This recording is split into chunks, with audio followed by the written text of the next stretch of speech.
Babylon சடுதியில் விழுந்து தகர்ந்தது. Babylon சடுதியில் விழுந்து தகர்ந்தது. அதற்காக அலறுங்கள். அதன் நோவை ஆற்ற பிசின் தைலம் போடுங்கள். ஒருவேளை குணமாகும். திரளான தண்ணீர்களின் மேல் வாசம் பண்ணுகிறவளே, திரண்ட சம்பத்துடையவளே, உனக்கு முடிவும் உன் பொருளாசைக்கு ஒளிவும் வந்தது. இதோ பூமியை எல்லாம் கெடுக்கிற கேடான பர்வதமே, நான் உனக்கு விரோதமாக வந்து என் கையை உனக்கு விரோதமாக நீட்டி உன்னை கண்மலைகளிலிருந்து உருட்டி உன்னை எரிந்து போன பர்வதமாக்கி போடுவேன் என்று கர்த்தர் சொல்லுகிறார். மூலைக்கல்லுக்காகிலும் அஸ்திவார கல்லுக்காகிலும் ஒரு கல்லையும் உன்னிலிருந்து எடுக்க மாட்டார்கள். நீ என்றென்றைக்கும் பாழாய் கிடைக்கிற ஸ்தலமாவாய் என்று கர்த்தர் சொல்லுகிறார். கடையாந்திர முனை துவங்கி அவனுடைய பட்டணம் பிடிபட்டது என்றும், துறை வழிகள் அகப்பட்டு போய் நாணல்கள் அக்கினியால் சுட்டெரிக்கப்பட்டது என்றும், யுத்த மனுஷர் கலங்கியிருக்கிறார்கள் என்றும் பாபிலோன் ராஜாவுக்கு அறிவிக்க, அஞ்சல்காரன் மேல் அஞ்சல்காரனும் தூதன் மேல் தூதனும் ஓடுகிறான்.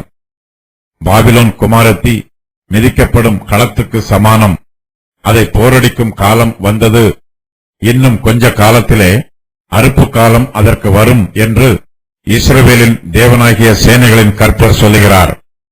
அப்பொழுது பாபிலோன் குடியில்லாத மண் மேடுகளும் வலு சர்ப்பங்களின் தாவரமும் பாலும் ஈசல் போடப்படுதலுக்கு இடமுமாய்ப் போகும்.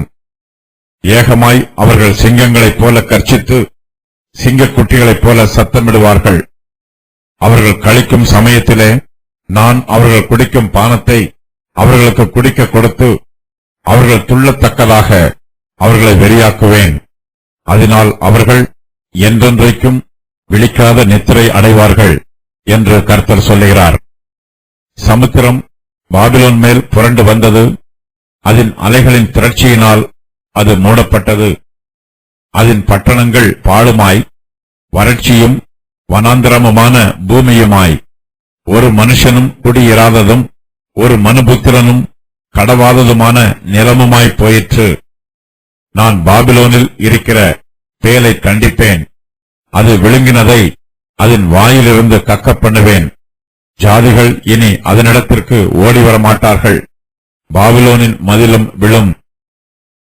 ஆகையால் இதோ நான் பாபிலோனின் விக்கிரகங்களை தண்டிக்கும் நாட்கள் வரும். அப்பொழுது அதன் தேசம் எல்லாம் கலங்கும். அதில் கொலையுண்கிற யாவரும் அதன் நடுவில் விழுந்து கிடப்பார்கள். பாபிலோன் வானபரியந்தம் ஏறினாலும், அது தன் பலமான அரணை உயர்த்தினாலும், அதை பாழாக்குகிறவர்கள் என்னிடத்திலிருந்து வருவார்கள் என்று கர்த்தர் சொல்லுகிறார்.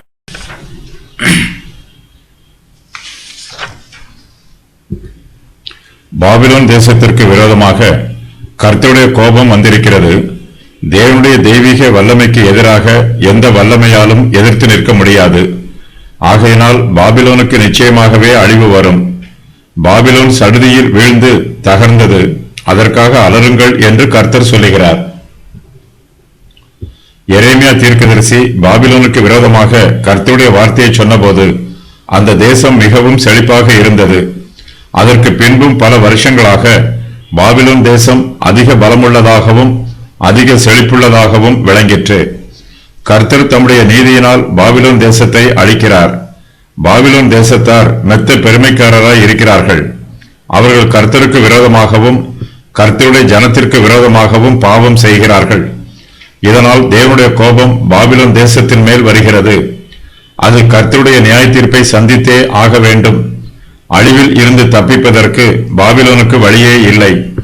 இதோ பூமியை எல்லாம் கெடுக்கிற கேடான பர்வதமே, நான் உனக்கு விரோதமாக வந்து என் கையை உனக்கு விரோதமாக நீட்டி உன்னை கண்மலைகளில் இருந்து உருட்டி உன்னை எரிந்து போன பர்வதமாக்கி போடுவேன் என்று கர்த்தர் சொல்லுகிறார். உயர்ந்த மலையில் இருந்து ஒரு பெரிய கல்லை உருட்டி விடும்போது அது எப்படி உருண்டு விழுமோ அதுபோலவே பாபிலோன் தேசமும் தரையிலே விழும். பாபிலோன் தேசமே ஒரு பர்வதம் போல இருக்கிறது. அந்த பர்வதம் கண்மலைகளில் இருந்து உருட்டி விடப்பட்டு கீழே விழுந்து கிடக்கும். பாபிலோன் குமாரத்தி மிதிக்கப்படும் களத்துக்கு சமானம். அதை போரடிக்கும் காலம் வந்தது. இன்னும் கொஞ்ச காலத்தில் அறுப்பு காலம் அதற்கு வரும் என்று இஸ்ரவேலின் தேவனாகிய சேனைகளின் கர்த்தர் சொல்லுகிறார். பாபிலோன் என்னும் களத்தில் இஸ்ரவேல் என்னும் குமாரத்தி நீண்ட காலமாக மிதிக்கப்பட்டாள். இப்போதோ பாபிலோன் மிதிக்கப்படும் காலம் வந்திருக்கிறது, பாபிலோனுக்கு போரடிக்கும் காலம் வந்தது என்று கர்த்தர் சொல்லுகிறார். பாபிலோன் அரணிப்பான பட்டணம். பாபிலோன் தேசத்தை சுற்றிலும் இயற்கையான பாதுகாப்புகள் இருக்கிறது. பாபிலோன் தேசம் திரளான தண்ணீர்களின் மேல் வாசம் அணுகிறது. பாபிலோன் தேசத்திற்கு விரோதமாக யாராலும் நெருங்க முடியாது. ஐபிராத்து நதியை கடந்து வருவது மிகவும் சிரமம். பாபிலோன் தேசம் திரண்ட சம்பத்துடையவள். ஆனாலும் பாபிலோனுக்கு முடிவும் அவளுடைய பொருளாசைக்கு ஒளிவும் வந்தது என்று கர்த்தர் சொல்லுகிறார். பாபிலோனை சுற்றிலும் ஐபிராத்து நதி இருந்தாலும் அது அவர்களுக்கு மெய்யான பாதுகாப்பா இராது. அவர்களுடைய திரண்ட சம்பத்து அவர்களை பாதுகாக்காது. கோரேசு ராஜா பாபிலோன் தேசத்திற்கு விரோதமாக யுத்தம் பண்ண தன்னுடைய சேனையை ஆயத்தம் பண்ணுகிறான். ஒவ்வொரு வருஷமும் கோரேசு ராஜாவின் ஆயத்தம் அதிகமாயிருக்கிறது. கோரேசின் யுத்த ஆயத்தத்தை பற்றிய செய்தி பாபிலோன் தேசத்திற்கு வருகிறது. பாபிலோன் தேசத்தார் மேதியரோடு சமாதானமாக இருந்திருக்கலாம். அவர்களோடு சமாதான உடன்படிக்கை செய்து யுத்தம் பண்ணுவதை தவிர்த்திருக்கலாம். ஆனால் பாபிலோன் தேசத்தார் மெத்த பெருமைக்காரராய் இருக்கிறார்கள். அவர்கள் இடும்புள்ளவர்கள். அவர்களுடைய இருதயம் கடினப்பட்டிருக்கிறது. மேதியருக்கு விரோதமாக தங்களால் யுத்தம் பண்ண முடியும் என்று பாபிலோன் தேசத்தார் தங்கள் சுயபலத்தை நம்புகிறார்கள். ஐபிராத்து நதியையும் தங்களிடத்தில் உள்ள திரளான சம்பத்துக்களையும் நம்புகிறார்கள். பாபிலோன் தேசத்தார் அழிந்து போவதற்கு அவர்களே காரணமாய் இருக்கிறார்கள். மேதியர்கள் பாபிலோன் தேசத்தின் மீது யுத்தத்தை ஆரம்பிக்கும் போது அவர்கள் பாபிலோனின் எல்லையில் ஆரம்பிக்கிறார்கள். பாபிலோன் ராஜாவோ யுத்த களத்திற்கு வெகு தூரத்தில் தன்னுடைய அரண்மனையில் இருக்கிறான். யுத்தம் தனக்கு அருகாமையில் வராது என்று அவன் ஆணவத்தோடு சொல்லுகிறான்.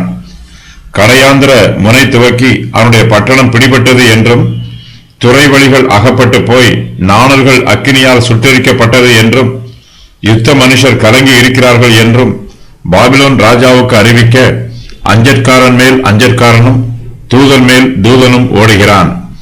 பாபிலோன் தேசத்தில் உள்ள ஐபிராத்து நதியின் துறை வழிகளை மேதியர்கள் பிடித்துக் கொண்டார்கள் என்றும், பாபிலோனின் எல்லை பட்டணங்களையும் அவர்கள் பிடித்துக் கொண்டார்கள் என்றும் பாபிலோன் ராஜாவுக்கு அறிவிக்கப்படுகிறது. அஞ்சற்காரனும் தூதனும் வேகமாக ஓடி வந்து அந்த அழிவை ராஜாவுக்கு அறிவிக்கிறார்கள். ஐபிராத்து நதியில் உள்ள நாணல் புற்களையெல்லாம் மேதியர்கள் தீ வைத்து கொளுத்தி விடுகிறார்கள். அக்கினியின் வெளிச்சத்தில் மேதியர்கள் கல்தையர்களை சங்காரம் பண்ணுகிறார்கள். இந்த செய்திகளையெல்லாம் அஞ்சற்காரர்கள் பாபிலோன் ராஜாவுக்கு அறிவிக்கிறார்கள். பாபிலோன் தேசம் மேதியர்களை நினைத்து பயப்படுகிறது. பாபிலோன் ராஜா கேள்விப்படுகிற செய்தி மெய் என்பது நிரூபிக்கப்படுகிறது. ராஜாவுக்கு அஞ்சற்காரர்கள் இந்த செய்தியை அறிவிக்கும் போது மேதியர்களும் பெர்சியர்களும் பாபிலோன் ராஜாவின் அரமனைக்குள் பிரவேசித்து விடுகிறார்கள். அவனுடைய அரமனையிலேயே அவனை சங்காரம் பண்ணுகிறார்கள். அன்று ராத்திரியிலே கல்தேயரின் ராஜாவாகிய பெல்ஷாத்சார் கொலை செய்யப்பட்டான். தானியேல் 5:30. பாபிலோன் தேசம் அழிந்து கொண்டிருக்கும் போது பாபிலோனின் அரமனையில் விருந்து நடைபெற்றுக் கொண்டிருக்கிறது. கல்தேயரின் ராஜாவும் அவனுடைய பிரபுக்களும் மதுபானம் அறிந்து வெறுத்திருக்கிறார்கள். பாபிலோன் ராஜாவின் அரமனையை பிடிப்பதற்கு மேதியர்கள் விரைந்து வருகிறார்கள். ஆனால் பாபிலோன் அரமனையிலோ கல்தேயரின் ராஜா மதுபானம் அருந்திக் கொண்டிருக்கிறான். குடித்து வெறித்திருக்கிறான். யுத்தத்திற்கு தன்னை ஆயத்தப்படுத்திக் கொள்ளாமல் பாவத்தில் விழுந்து கிடக்கிறான். பாபிலோனியர் கழிக்கும் சமயத்திலே நான் அவர்கள் குடிக்கும் பானத்தை அவர்களுக்கு குடிக்க கொடுத்து அவர்கள் துள்ளத்தக்கதாக அவர்களை வெறியாக்குவேன். அதனால் அவர்கள் என்றென்றைக்கும் விழிக்காத நித்திரை அடைவார்கள் என்று கர்த்தர் சொல்லுகிறார். பாபிலோன் ராஜா மதுபானம் குடித்து அவனும் அவனுடைய பிரபுக்களும் சிங்கங்களைப் போல கர்ச்சிக்கிறார்கள். சிங்க குட்டிகளைப் போல சத்தமிடுகிறார்கள். மதுபானம் அவர்களுடைய தலைக்கு ஏறி இருக்கிறது. அவர்கள் வெறுத்திருக்கிறார்கள். மதுபானத்தின் பாத்திரத்தை ராஜா தன்னுடைய பிரபுக்கள் எல்லோருக்கும் கொடுக்கிறான். ராஜா சிங்கம் போல கர்ச்சிக்கிறான். அவனுடைய பிரபுக்கள் சிங்க குட்டிகளைப் போல் சத்தமிடுகிறார்கள். தன் தோழருக்கு குடிக்க கொடுத்து தன் துருத்தியை அவர்கள் அண்டையில் வைத்து அவருடைய நிர்வாணங்களை பார்க்கும்படி அவர்களை வெறிக்க பண்ணுகிறவனுக்கு ஐயோ! நீ மகிமையினால் அல்ல, இலச்சையினால் நிரப்பப்படுவாய். நீயும் குடித்து விருத்த சேதனம் இல்லாதவன் என்று விளங்கு. கர்த்தருடைய வலதுகையில் இருக்கிற பாத்திரம் உன்னிடத்திற்கு திரும்பும். உன் மகிமையின் மேல் இலச்சையான வாந்தி பண்ணுவாய். ஆபக்குக் 2:15-16. கல்தையரின் ராஜாவும் அவனுடைய பிரபுக்களும் குடித்து வெறித்திருக்கிறார்கள். கர்த்தர் தம்முடைய உக்கிரத்தின் பாத்திரத்தை அவர்களுக்கு குடிக்க கொடுக்கிறார். அன்று ராத்திரியிலே கல்தையரின் ராஜாவாகிய பெல்ஷாத்சார் கொலை செய்யப்பட்டான். மேதியரும் பெர்சியரும் சமுத்திரம் போல பலமுள்ளவர்களாய் இருக்கிறார்கள். சமுத்திரம் பாபிலோன் மேல் புரண்டு வந்தது, அதன் அலைகளின் திரட்சியினால் அது மூடப்பட்டது என்று கர்த்தர் மேதியரையும் பெர்சியரையும் பற்றி சொல்லுகிறார். சமுத்திரத்தின் அலைகளுக்கு எல்லைகளை நிர்ணயம் பண்ண முடியாது. அதற்கு விரோதமாக சுவர்களை எழுப்ப முடியாது. சமுத்திரத்தின் அலைகளை வேலி அடைத்து தடுத்து நிறுத்த முடியாது. மேதியரும் பெர்சியரும் சமுத்திரம் போல பாபிலோன் மேல் புரண்டு வருகிறார்கள். சமுத்திரத்தில் அலைகளுக்கு மேல் அலைகள் வருவது போல மேதியரும் பெர்சியரும் பாபிலோன் தேசத்தின் மீது அலை அலையாய் வருகிறார்கள். அவர்கள் பாபிலோன் தேசத்தையே மூடி போடுகிறார்கள். பாபிலோனின் சேனையை மேற்கொள்கிறார்கள். பாபிலோன் தேசத்தின் பட்டணங்கள் பாழுமாய் வறட்சியும் வனாந்திரமுமான பூமியுமாய் ஒரு மனுஷனும் குடியிராததும் ஒரு மனுபுத்திரனும் கடவாததுமான நிலமுமாய் போயிற்று. பாபிலோன் தேசம் அழியும் போது பாபிலோனில் உள்ள விக்கிரகங்களும் விக்கிரக கோவில்களும் அழிந்து போகிறது. இதோ நான் பாபிலோனின் விக்கிரகங்களை தண்டிக்கும் நாட்கள் வரும். அப்பொழுது அதன் தேசம் எல்லாம் கலங்கும். அதில் கொலையுங்கிற யாவரும் அதில் நடுவில் விழுந்து கிடப்பார்கள். வானமும் பூமியும் அவைகளில் உள்ள யாவும் பாபிலோன் மேல் கம்பீரிக்கும். பால் கடிக்கிறவர்கள் அதற்கு வடக்கே இருந்து வருவார்கள் என்று கர்த்தர் சொல்லுகிறார். கர்த்தர் மறுபடியுமாய் பாபிலோன் தேசத்தில் உள்ள விக்கிரகங்களுக்கு விரோதமாக தம்முடைய வார்த்தைகளை சொல்லுகிறார். இதோ நான் அதன் விக்கிரகங்களுக்கு விரோதமாய் விசாரிக்கும் நாட்கள் வரும். அப்பொழுது அதன் தேசம் எங்கும் கொலை உண்கிறவர்கள் கத்துவார்கள். பாபிலோன் வானபரியந்தம் ஏறினாலும் அது தன் பலமான அரணை உயர்த்தினாலும் அதை பாழாக்குகிறவர்கள் என்னிடத்தில் இருந்து வருவார்கள் என்று கர்த்தர் சொல்லுகிறார். பாபிலோன் தேசத்தை அழிக்க வருகிற மேதியரும் பெர்சியரும் விக்கிரக ஆராதனைக்காரர்கள் தான். அவர்களும் விக்கிரகங்களுக்கு தூபம் காட்டுகிறார்கள். ஆனாலும் அவர்கள் பாபிலோன் தேசத்திற்கு விரோதமாக யுத்தம் செய்து பாபிலோன் தேசத்தில் உள்ள விக்கிரகங்களையும் விக்கிரக கோவில்களையும் அழித்து போடுகிறார்கள். பாபிலோன் தேசத்தில் பேல் என்னும் விக்கிரகம் மிகவும் பிரதானமானது. நான் பாபிலோனில் இருக்கிற பேலை தண்டிப்பேன். அது விழுங்கினதை அதன் வாயில் இருந்து கக்க பண்ணுவேன். ஜாதிகள் இனி அதனிடத்திற்கு ஓடி வர மாட்டார்கள். பாபிலோனின் மதிலும் விழும் என்று கர்த்தர் சொல்லுகிறார்.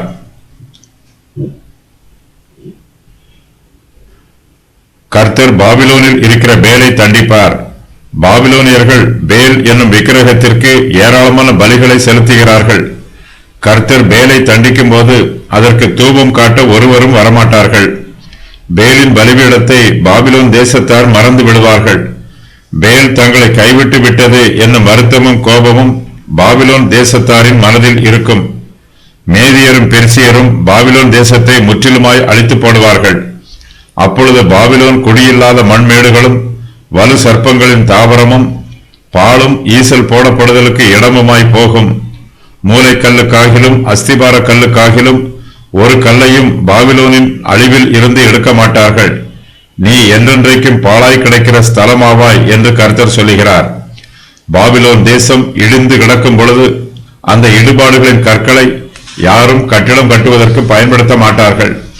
ஒருவரும் பாபிலோனின் கற்களை வைத்து தங்களுக்கு வீடுகளுக்கு அஸ்திவாரம் போட மாட்டார்கள். பாபிலோன் கர்த்தரால் சபிக்கப்பட்ட தேசம், அது விக்கிரகங்களின் தேசம். நேபுகாத் நேச்சார் இங்கு கெடுக்கிற கேடான பர்வதமாக கூறப்பட்டிருக்கிறான். இவன் மற்றவர்களை அழிப்பான். இப்போது இவனே அழிந்து போய்விட்டான். ஆகையினால் இவன் எரிந்து போன பர்வதமாக்கப்பட்டிருக்கிறான். இந்த வாக்கியம் இன்னும் நிறைவேறவில்லை. 7ஆம் கலசத்தின் போது உண்டாகும் அழிவில் இது நிறைவேறும். பழங்கால பாபிலோன் நகரத்தில் இருந்து கற்களை பெயர்த்தெடுத்து அருகில் உள்ள ஊர்களில் ஜனங்கள் தங்கள் வீடுகளை கட்டினார்கள். வருங்காலத்து பாபிலோன் சோதோமை போல் அழிக்கப்படும். அப்போது பாபிலோன் என்றென்றைக்கும் பாழாய் கிடைக்கிற ஸ்தலமாக ஆகும். அழிந்து போன பாபிலோனில் இருந்து யாரும் கற்களை எடுத்து கட்டிடங்களை கட்ட மாட்டார்கள். கோரேசு ராஜா பாபிலோன் நகரத்தை பிடிக்கிறான். ஐப்பிராத்து நதியின் வழியாக படகுகளில் வந்து துறை வழிகளை கைப்பற்றுகிறான். நாணல்கள் பாபிலோனுக்கு பாதுகாப்பாக வளர்ந்திருக்கின்றன. கோரேசு அந்த நாணல்களை எல்லாம் அக்கினியால் சுட்டெரித்து விடுகிறான். இதனால் ஐப்பிராத்து நதியில் இருந்தவாறே கோரேசுவினாலும் அவனுடைய சேனையினாலும் பாபிலோன் நகரத்தை எல்லா திசைகளிலும் இருந்தும் தெளிவாக பார்க்க முடிகிறது. பாபிலோன் நகரத்தின் அரண்மனை வலுவான கோட்டைகளுக்கு நடுவில் நகரத்தின் மையத்தில் அமைந்துள்ளது. மேதிய பெர்சிய தேசத்து சேனைகள் பாபிலோனின் துறைவழிகள் வழியாக வருவதை அஞ்சற்காரர்களும் தூதர்களும் அரண்மனையில் உள்ளவர்களுக்கு அறிவிக்க ஓடுகிறார்கள். களத்தில் அறுவடை செய்த தானியத்தை போரடிப்பார்கள். பாபிலோன் தேசம் போரடிக்கப்படும் களத்தை போல் இருக்கிறது. அதன் மீது நியாய தீர்ப்பு வருகிறது. கர்த்தர் பாபிலோனின் விக்கிரகங்களை தண்டிக்கும் நாட்கள் வரும். ஒரு காலத்தில் எருசலேம் பாபிலோன் கையில் சிக்கி அழிந்தது. அதுபோல பாபிலோன் கர்த்தருடைய கையில் சிக்கி அழியும்.